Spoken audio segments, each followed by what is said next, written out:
老郭，鑫哥，鑫哥，鑫哥，鑫哥，老郭，鑫哥。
想要真正改变一个国家，单靠我们是不行的。没错。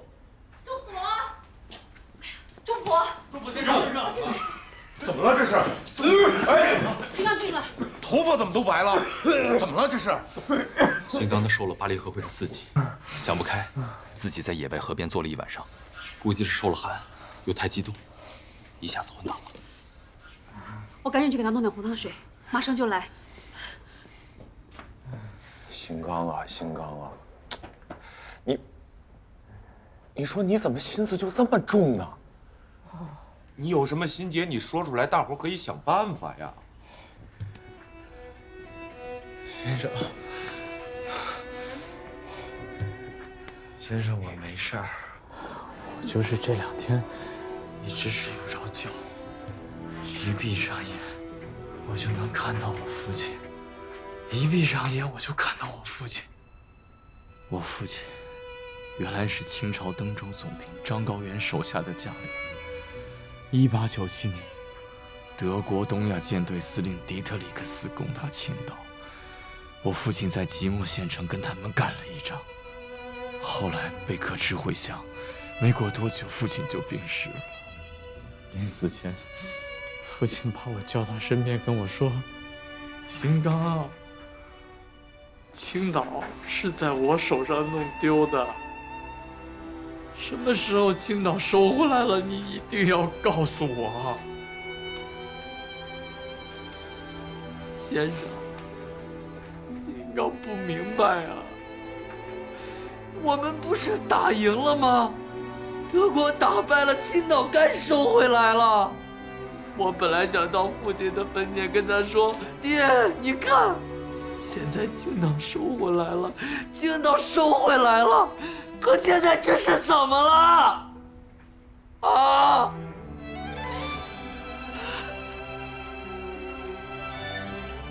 父亲临走前说的最后一段话是：“陆游的诗儿，死去元知万事空，但悲不见九州头。” 王师北定中原日，家祭福王，告乃翁。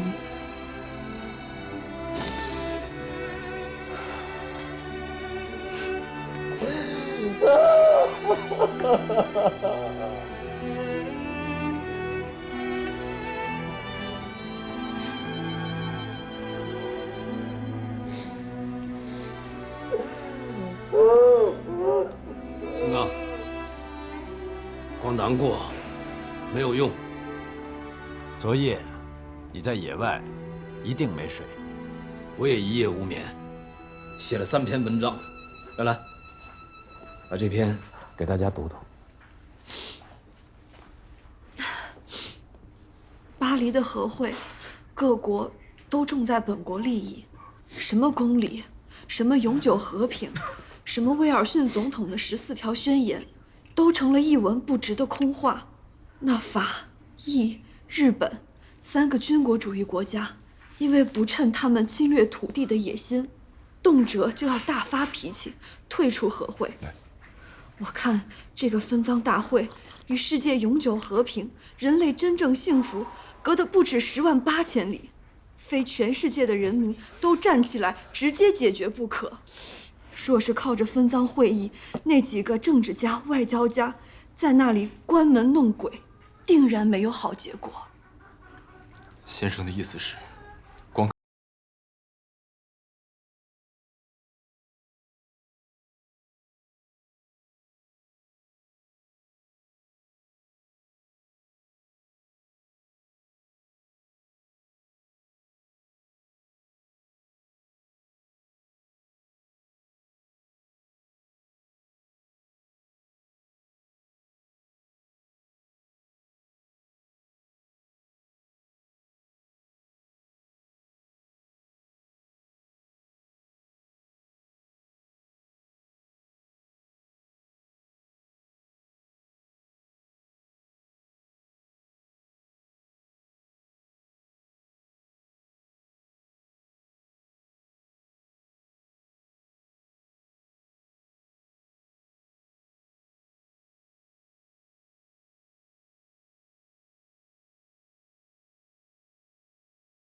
大总统吧。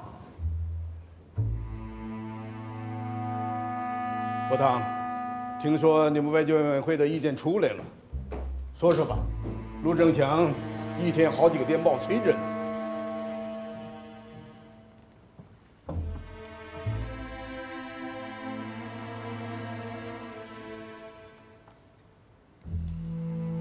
这么正式，每个人都签了名。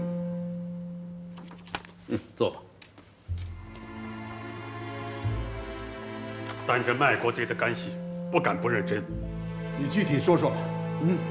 其实就2个字：拒签。拒签，说的容易，考虑到后果了。我们商量了2天，什么后果都考虑过了。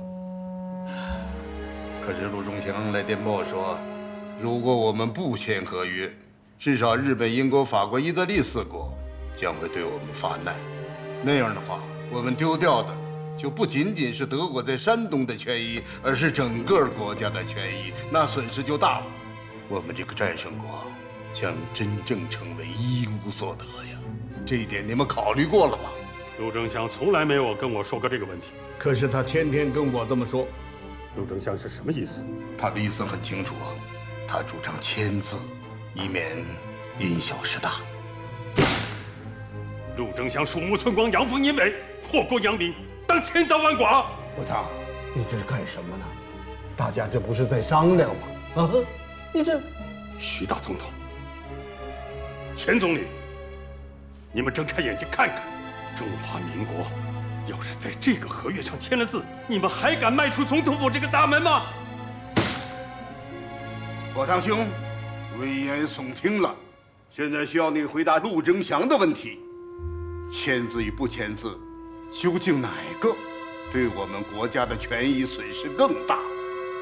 陆征祥纯粹是杞人忧天，胡说八道。巴黎和会的所有矛头，针对的都是德国。凡尔赛体系必定把德国撕得粉碎，他怎么能够和中国讨价还价呢？但凡有外交常识的人，也不会提出这个问题。坐。照你这么说，是陆正祥多虑了。这根本就不是一个问题。钱总理，我很想听到你的意见。我全听大总统的。坐下。陈代理总长，你的意见呢？我是外交委员会的成员，已经在拒签的电文里签了名。大总统，这是我们拟定的给中国专使的拒签电令，请大总统过目。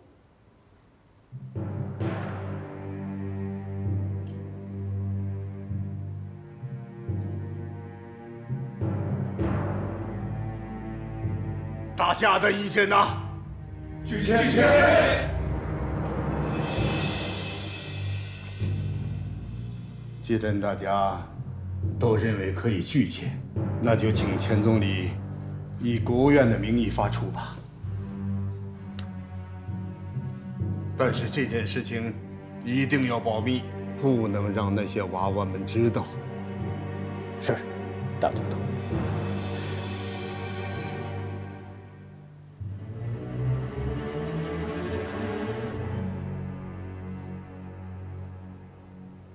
你去电讯处，立刻给陆征祥发电。现在，巴黎那边天还没亮呢。就现在，我要痛骂陆征祥这个阳奉阴违的小人，他为什么主张签约？要是因为这事，您不用发电报了，我能告诉您真相。什么真相？你知道？陆征祥根本没提出要签约，是段祺瑞让他详细分析一下欧美各国，包括德国，对山东问题的态度。陆征祥的长篇分析报告中有一段是关于德国的分析。段祺瑞把它单独摘出来，并批了8个字：因小失大，得不偿失。曹汝霖以此为据去找徐世昌，说陆征祥认为从长远利益着想，主张签约。你怎么知道的这么详细？刚才林长民来了，您不在，他让我转告给您。我说呢，这个徐世昌样子怪怪的，原来是想拿我去搪塞段祺瑞。这个老奸巨猾的家伙。那徐世昌同意拒签了吗？勉强同意，已经交给钱能训以国务院的名义发出拒签专电。太好了，这下您可以好好睡一觉了。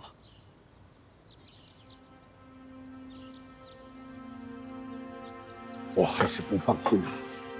你立刻去电讯处，以我的名义给陆征祥发一个加急电报。你记一下电文。再愚蠢的人，也不能犯2次同样的错误。国人不会容许第2个李鸿章。痛快，我马上去发。你让他尽快给我回电。好。志远，哎，您那会儿还要不要点浆糊啊？行，等我把衣服洗完。好。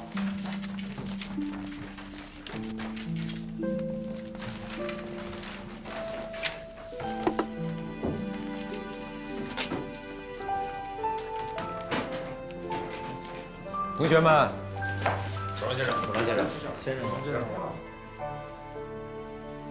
我跟大家讲3个情况。第一个，汪大燮给蔡先生打了电话，说国民政府已经电令巴黎的外交使团拒签合约。好。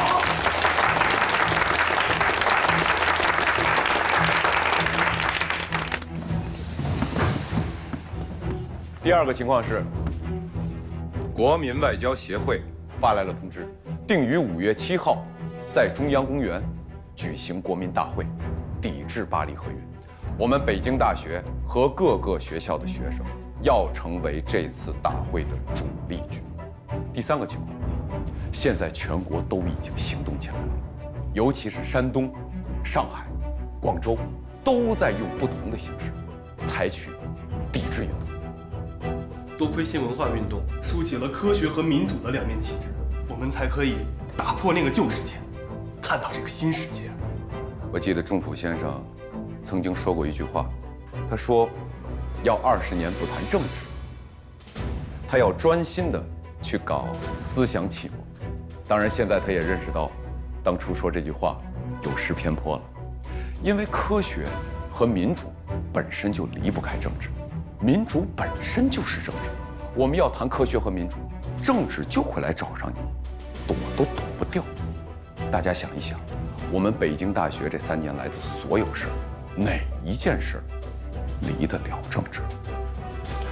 我想问问大伙儿，民主是什么？民主就是人民当家做主。新刚说的对，中国是人民的国家，所以家就应该人民来当，主就应该人民来做，这是国家应有之义。可是民国已经8年了，我想问问大家，有哪一件事是我们人民当家做主？没有，对吧？段祺瑞去年和日本人签订密约，他问过人民的意见了吗？没有，甚至连中国的专使都不知道有这么一个密约存在。挂羊头卖狗肉，欺世盗名，愚弄民主。所以我说，这趟巴黎和会，不光是个坏事儿，也是一件好事儿。为什么这么说？因为这个巴黎和会惊醒了我们全体中国人。中国要想发展，不能光反对封建主义，倡导新文化，还要反对帝国主义，捍卫我们自己的主权。要做到这2点，就必须要唤醒民众。民众觉醒了，中国才有希望。所以，同学们，我们的平民教育讲演团要尽快深入到基层去，深入到工厂去，深入到田间地头去。我们的各个社团要深入到社会的各个角落去唤醒民众。大家觉得怎么样？先生，我们现在正在筹备成立北京中等以上学校学生联合会，把所有学校都串联起来，方便组织大规模的活动。咱们平民教育讲演团准备分为40小队，分别到长辛店等地搞系列演讲。我们正在准备5月7号的国民大会，计划来一个10万人大游行。好，同学们，那我们现在行动起来！好，干起来！国民政府已经命令陆征祥拒绝在合约上签字，所以这次国民大会的发言一定要注意分寸，绝不能够出现声讨政府的声音。委员长，还有一点更重要，那就是绝不能够出现辱骂威尔逊总统的声音。北京大学的陈独秀和李大钊在每周评论中公开指责威尔逊总统一文不值，这种不顾大局的做法，那不能提倡。我们要把矛头对准日本人和国内的亲日派曹若琳、张宗祥和陆宗舆。委员长，什么事儿？出大事了！说，国务院已经密电巴黎专使，同意签约了。先这样吧。这怎么可能？电报处林长民的一个老乡亲手发的电报，他偷偷告诉林长民的，不会有错。林长民现在在哪儿？我去找他。林长民刚刚给徐世昌打了辞职报告，这是他让我带给您的字条。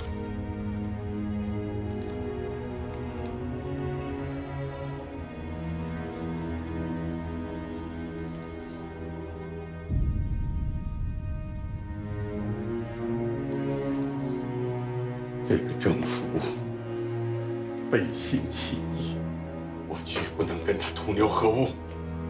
我也辞职。委员长，这个时候您不能一走了之啊！委员长，陆征祥电报。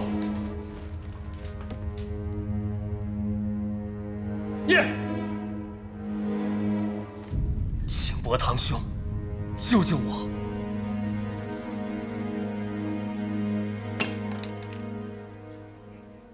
徐世昌无耻，段祺瑞无耻，钱能勋无耻。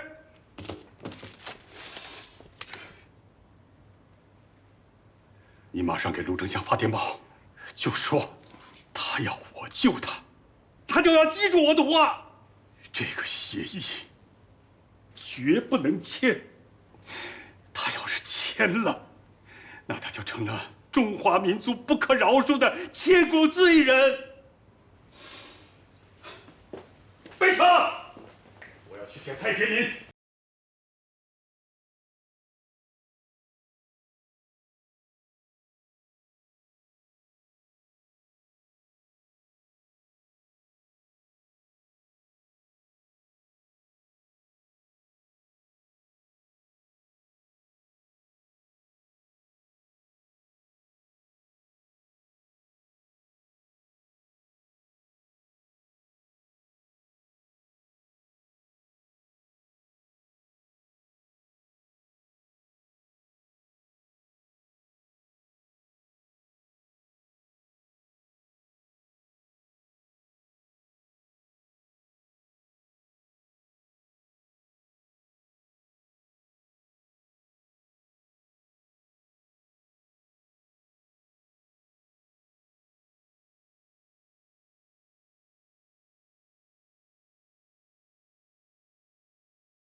不会亡。感谢波腾兄的指点，元培自有定夺。我之所以紧急地把大家召集起来，是有一件天大的事情要和大家商量。北洋政府已经电令巴黎的专使同意签署巴黎合约，把山东正式移交日本，这个已经成为定局了。那这是公开卖国喽，蔡先生，我们不能袖手旁观的。我们都清楚，爱国是我们北大的宗旨，在国家民族出现大难的时候，我们绝不可能袖手旁观。刚才我给汪大写说，国难当头，我蔡元培不下地狱，谁下地狱？蔡先生，我跟您一起下地狱。天下兴亡，匹夫有责，国家有难，我跟着您一同下地狱去。下地狱无济于事。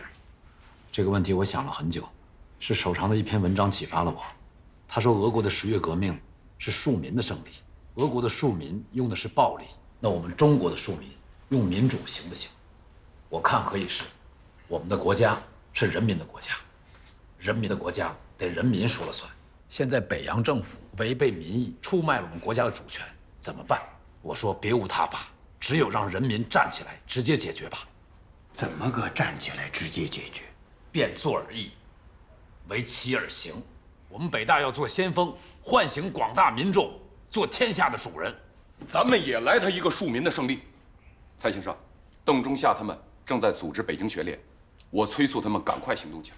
而且这次行动不应该只学生，工人、商人、军人，各个阶层都要行动起来，全社会的各个阶层都行动起来，这才是庶民的行动，才能迫使反动政府让步。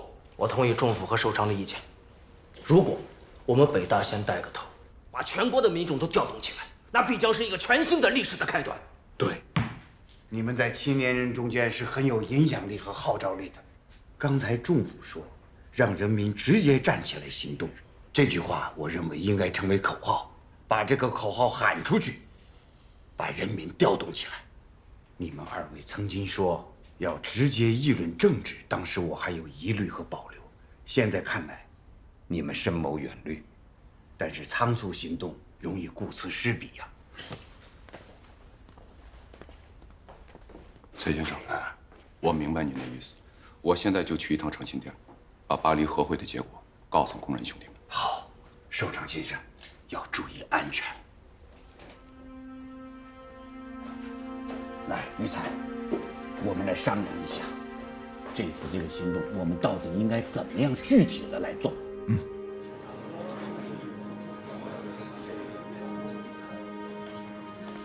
蔡先生，蔡先生，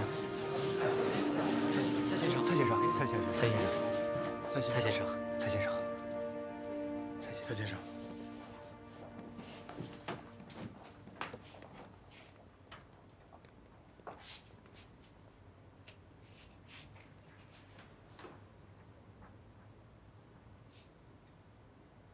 请老师和同学们坐下。今天把各位老师和学生代表紧急地召集起来，实在是有迫不得已的事情啊。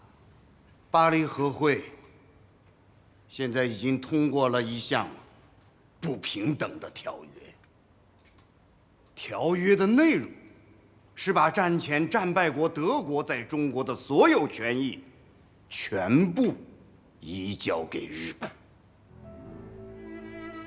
大家都知道，中国是作为战胜国的身份参加这个巴黎和会，在这个和会上，作为战败国德国，他理应把霸占中国山东的土地和权益全部无条件的归还给中国。然而，在这个和会上，他们无视我中国，堂而皇之的通过了这么一个不平等的巴黎合约。我们现在的政府已经致电在巴黎的中国代表团，要求他们在这个耻辱的合约上签字。大家知道，只要这个字一签，那么我们山东就变成日本的了。同学们，但凡是个中国人，我们能答应吗？不答应。3年前我来到北大，我心存着一个梦想，要把北大办成一个优秀的教育学堂。优秀的教育学堂的背后，就准确无误地写上2个字：爱国。按我的想法，爱国今后就是我们北京大学的灵魂和传统。我北大的学子不是要自己做官，而是要为国家出力，要做国家的栋梁之才。如今国家已经到了存亡绝续的关键时刻，我们每一个北大学子都应该挺身而出，为挽救国家的危亡做先锋。我们要唤起民众，敦促政府拒签这个不平等的巴黎合约，捍卫我们的主权。我的同学们、老师们，我问你们，你们有没有这个勇气和力量？有！捍卫主权，拒签合约。捍卫主权，拒签合约。捍卫主权，拒签合约。捍卫主权，拒签合约。捍卫主权，拒签合约。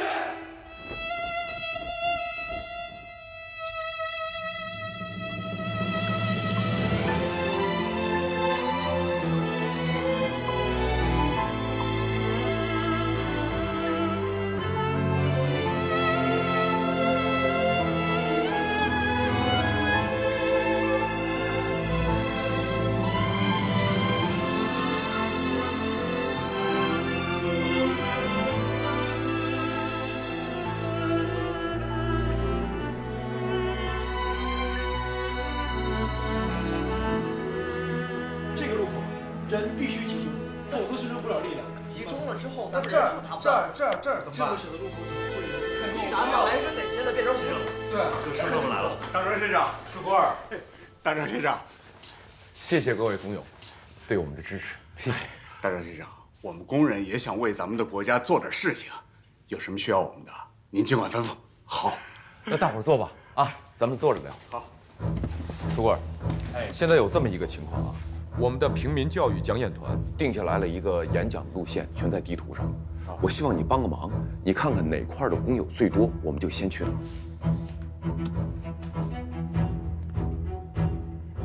我想到时候咱们的工友在这一块会是最多的，你们记一下。好的。还有大专学长，我到时候想啊，安排一些工友和咱们的同学一起维持秩序。同学们，就在前不久，巴黎和会已经通过了把我们山东的权益交给日本的不平等条约。只要这个字一签，山东就是日本。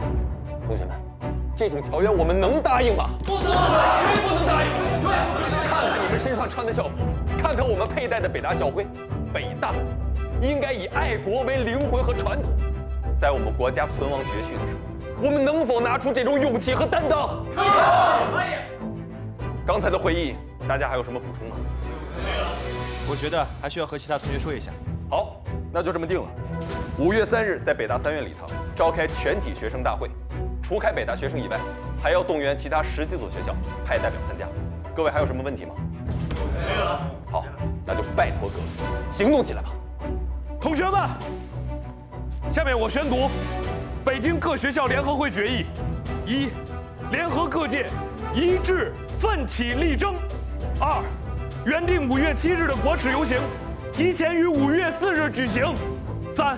致电巴黎专使，不准签字；4.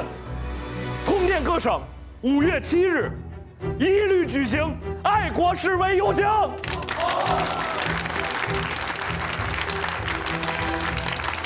同学们，经学联筹备组决定，大家公推傅斯年同学为明天游行的总指挥，罗家伦等10余名同学为明天游行的总代表，大家欢迎。最后，明天大游行的路线图会张贴在礼堂的门口，请各位学校的代表务必认真阅读，尽快带回学校布置落实。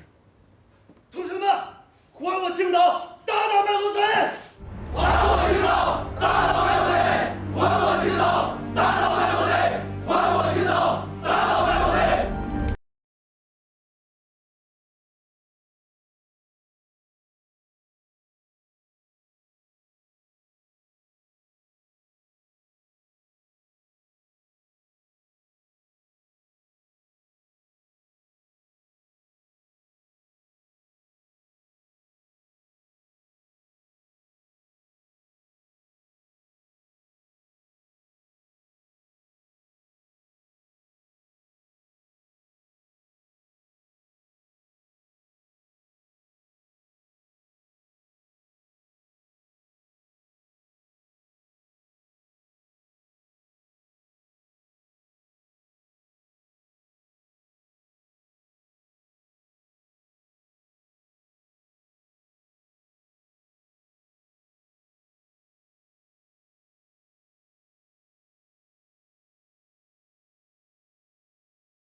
老郭，坚持住啊！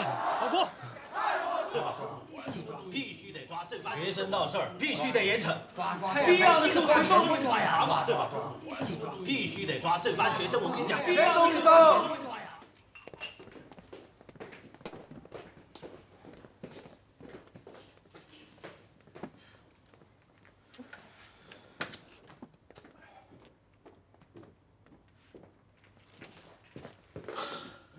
这么晚叫大家来，也是因为事情紧急，请坐。今天北京大学和10几所学校上街游行，并火烧赵家楼，想必各位都已经知道了。徐大总统对此事十分生气，要求我们内阁即刻拿出预案，以防事态进一步扩大。段大帅也打来电话，要求对闹事学生严加管束。现在，请步军统领李长泰把情况向大家做一个介绍。各位阁员，介绍情况这活呀，应该是京师警察厅吴炳湘的事情。吴炳湘这老滑头不敢来，让我替他。那我就跟大家说说啊，今天下午1时起，北京10几所学校3000多学生开始上街游行。这次学生闹事儿，性质特别严重，影响非常恶劣。徐世昌大总统已经下达立即取缔游行和制止学生闹事的命令，并要求内阁迅速制定行动方案，以防止明日闹出更大的事情。李统领把情况已经讲清楚了，诸位，异议吧？这些抓，必须抓，就是下个月，还有这些校长，他们学校可就得停办。要我说呀，这学生闹事儿固然可恶，但更可恶的是那些幕后指使人。北京大学校长蔡元培和他身边的几个骨干陈独秀、李大钊等人，才是罪魁祸首，更应该严惩。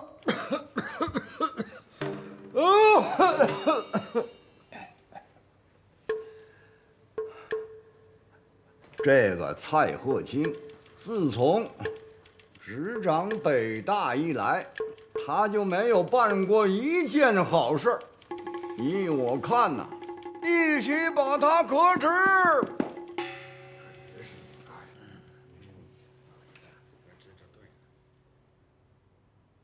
我要提醒诸位，学生游行起因是那个丧权辱国的巴黎合约。蔡元培是中华民国的首任教育总长，他执掌北大以来，采取一系列措施，深得人心。如果让他离开北大，势必引发更大的民怨，后果不堪设想。教育部那些人和蔡元培穿的是一条裤子，学生闹事儿就是你们姑息迁就的结果。就是这个蔡元培必须罢免，将军须罢免。你们这里给个章程。诸位，我以为教育部副总长有些危言耸听了。你说蔡元培的地位不可动摇，那要是蔡元培死了呢？北京大学就关门了吗？啊？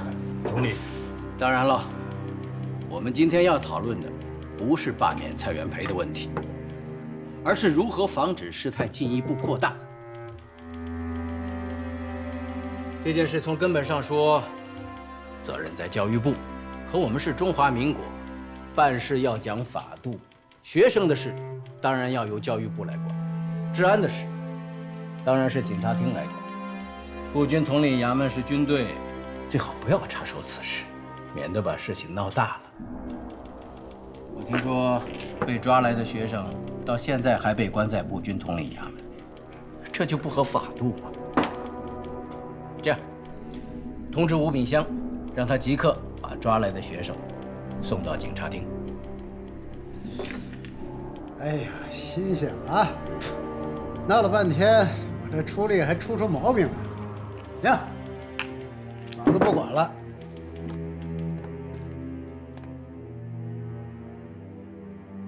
我找段帅说理去。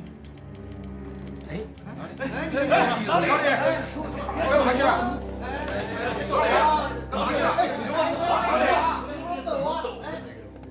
诸位，请坐，请坐。我和徐大总统商量过了，对付学生闹事，我们手段要严厉，态度要怀柔，目的是不要扩大事态。